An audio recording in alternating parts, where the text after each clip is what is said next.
지금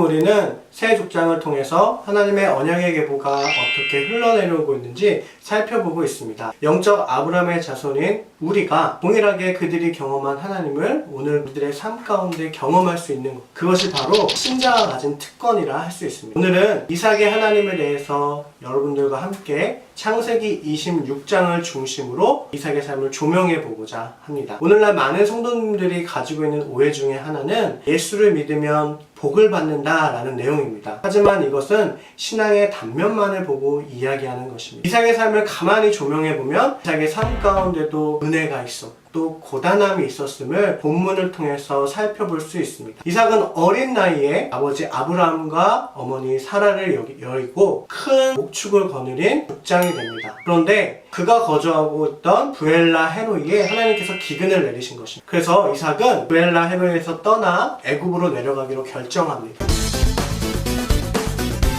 그런데 그날 밤 하나님께서 나타나셔서 그랄 땅에 머물라 라고 말씀하시며 아버지 아브라함과 약속하셨던 그 언약을 상기시켜 주십니다. 그래서 이삭은 그랄 땅에 머물기로 결정합니다. 그러나 이삭의 삶을 옆에서 지켜보고 있는 그랄 원주민의 시선이 결코 곱지 않았습니다. 심지어는 이삭의 아내 리브가가 너무나도 아리따워서 리브가를 바라보는 시선마저 예사롭지 않은 것입니다. 그 이삭의 내면이 어떠했을까요? 졸지에 어린 나이에 족장이 되고 기근이 있고 이러한 이삭의 인생을 우리가 가만히 들여다보면 마치 우리들의 인생을 보는 것 같습니다. 예상할 수 없는 앞날에 대한 두려움, 그리고 인간관계에서 오는 갈등은 오고 가는 모든 세대에게 동일한 근심거리요 아픔인 것입니다. 왜 나만 겪는 고난이냐고 불평하지 마시기 바랍니다. 모든 인생은 고단합니다. 고난의 여정 가운데 있습니다. 하나님께서는 모든 인생으로 하여금 그 길을 걷게 하신다는 것을 기억하시기 바랍니다. 그렇습니다. 언약 백성의 삶은 바로 이렇듯 은혜와 시련이 함께하는 것입니다. 유목 생활을 하던 아브라함과 달리 이삭은 농사를 짓습니다. 흉년이 시작되어서 물이 귀한 때였기 때문에 농사를 짓는다는 것은 상당히 어리석은 일이었습니다. 그러나 놀랍게도 하나님께서 이삭에게 은혜를 주셔서 그 해에 100배의 결실을 맺게 하십니다. 언약 백성의 삶에는 이렇듯 주님의 보호하심과 넉넉히 채워주시는 은혜가 있습니다. 하지만 은혜의 기쁨을 누리는 시간도 오래 지속되지 않는데요. 블레셋 주민들이 거류민인 이삭이 잠시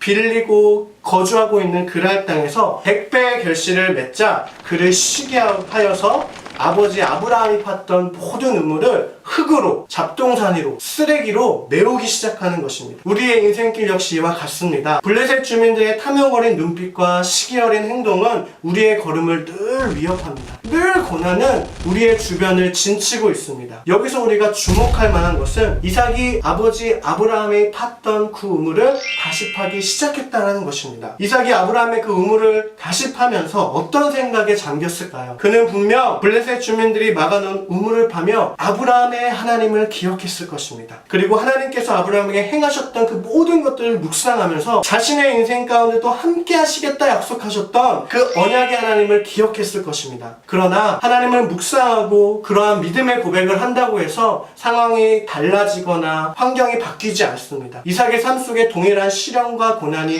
계속되는 것입니다. 예배를 통해 은혜를 받는다고 해서 현실을 부정하지 마십시오. 하나님께서는 우리에게 이 땅에서의 삶을 감당할 몫으로 주셨습니다. 말씀을 묵상하고 믿고 신뢰하며 은혜와 그 시련의 현장 속에서 우리에게 맡겨진 길을 걷고 또 걷는 것, 그것이 바로 언약 백성의 삶입니다. 언약 백성은 세상과는 구별된 모습으로 묘곳을 향해 나아갑니다. 그랄 골짜기에서 물줄기가 터져나오자 그랄의 목자들이 앞다투어 그 우물을 향해 달려들어 이삭의 종들과 싸우기 시작합니다. 이미 흉년이 지속되었기 때문에 물을 본 그랄 목자들은 가만히 있을 수 없었습니다. 자신들이 그토록 원했던 물이 터져나오자 그 우물을 향해 달려들어 이삭의 종들과 다투고 싸우고 차지하려고 애쓰는 것입니다. 이삭은 우물의 이름을 에색이라 짓습니다. 에색은 바로 다툼이라는 뜻입니다. 사랑하는 여러분 기억하시기 바랍니다. 우리의 인생의 여정은 다툼의 현장입니다. 늘 더 가지고 싶어하고 소유하고 싶어하고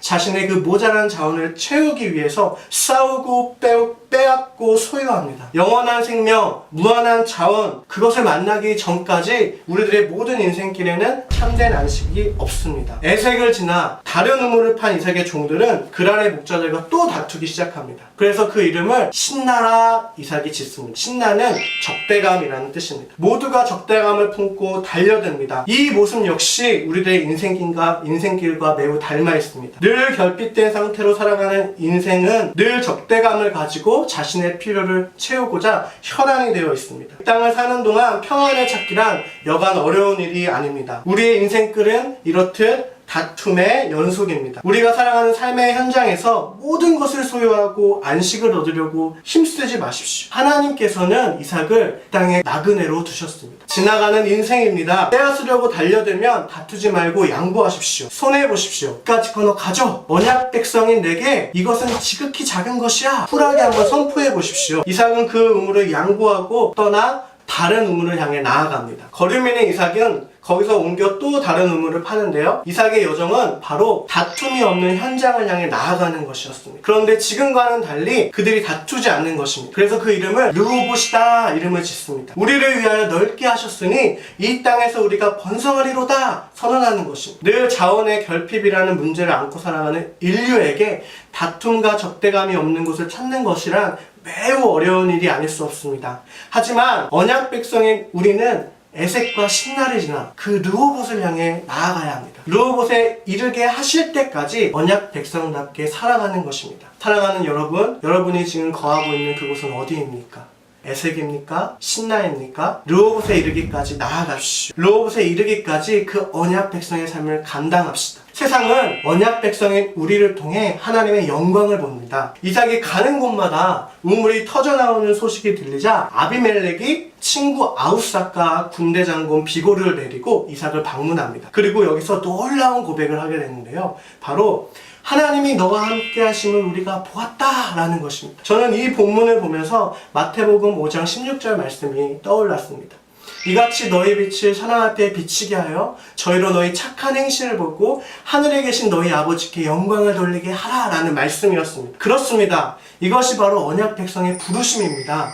이 모습을 보신 하나님께서 그날 또 다른 우물줄기를 터뜨리시면서 응답하십니다. 펑펑펑. 저는 또 다른 우물이 터지는 이 모습을 보면서 하나님께서 마치 이삭을 향해 웃으시는 것처럼 보였습니다. 하나님께서는 이삭이라는 그 이름에 맞게 그를 언약 백성답게 만드시며 그날 분명 이삭을 향해 미소로 화답하신 것이라 생각합니다. 우리들의 인생길도 이와 같기를 소망합니다. 이 땅에서의 삶에 너무 연연하지 마십시오. 때로는 억울한 일도 있고 핍박과 고난이 엄습해올 것입니다. 다툼의 현장과 적대감으로 가득 찬 세상이 우리 주변을 진치고 우리를 삼키고자 달려들지 모릅니다. 그러나 두려워하지 마십시오. 아브라함의 하나님, 이삭의 하나님, 야곱의 하나님, 그 하나님께서 우리를 친히 인도해 가실 것입니다. 영적 아브라함의 자손인 우리가 아니고 그 누가 이 아름다운 영적 유산을 받을 수 있단 말입니까? 르호봇에 이르기까지 인내하며 참으며 감당합시다. 세상이 그 모습을 보고 하나님께 영광을 돌리게 될 것입니다. 브엘세바에서 터진 하나님의 그 웃음소리가 저와 여러분의 삶 가운데 가득하기를 소망합니다.